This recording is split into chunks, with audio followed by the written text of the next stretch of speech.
संत कबीर भारतीय भक्ति आंदोलन के प्रमुख संतों में से एक थे। उन्होंने समाज में व्याप्त कुरीतियों, अंधविश्वासों और भेदभावों के खिलाफ आवाज उठाई।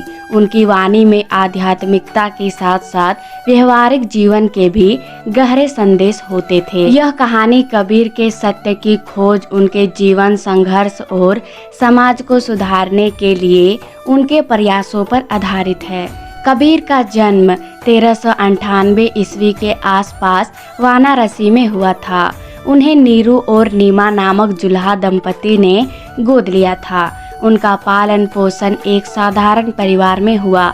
बचपन से ही कबीर को आध्यात्मिकता की गहरी जिज्ञासा थी। वे अक्सर सोचा करते थे कि ईश्वर कौन है, उसे कैसे पाया जाए। उन दिनों काशी में स्वामी रामानंद जी का बड़ा प्रभाव था। वे भक्ति मार्ग के महान संत थे।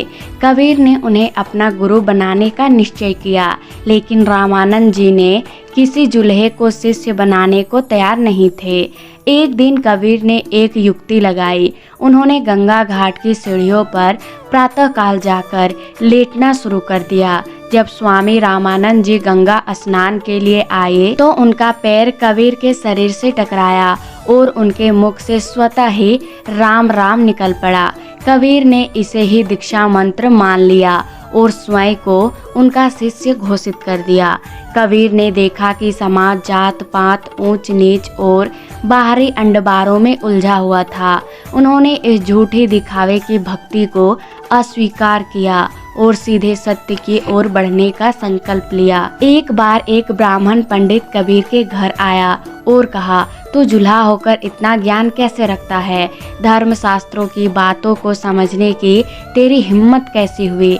कबीर मुस्कुराए और बोले, पंडित जी, क्या ईश्वर ने किसी जाति में जन्म लिया था? क्या राम, रहीम, कृष्ण, करीम अलग अलग हैं? पंडित चौंक गया और बोला, पर तू वेद पुराण नहीं पढ़ा, फिर तुझे इतना ज्ञान कैसे?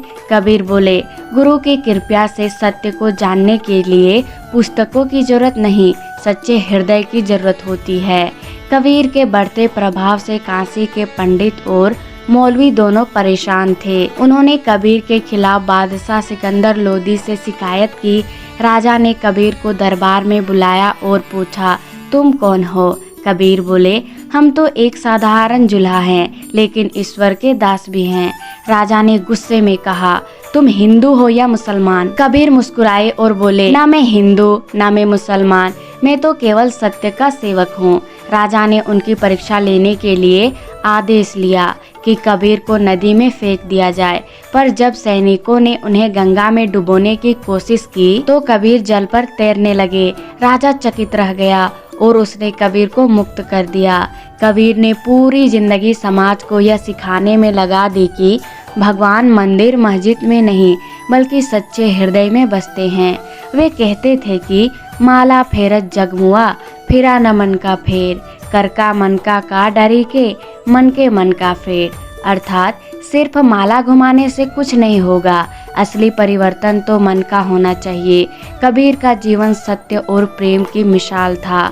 वे भेदभाव के परे थे और सभी को प्रेम और एकता का संदेश देते थे। कबीर का अंतिम समय आने पर उनके अनुयायियों, जो हिंदू और मुस्लिम दोनों थे, उनके शरीर को अपने अपने तरीके से अंतिम संस्कार देना चाहते थे, लेकिन कबीर ने उन्हें प्रेम का संदेश दिया और कहा, हम मरे, तुम झगड़ते हो, प्रेम न जाना रे। जब उन्होंने समाधि ली तो लोगों ने देखा कि उनके शरीर की जगह फूल पड़े थे।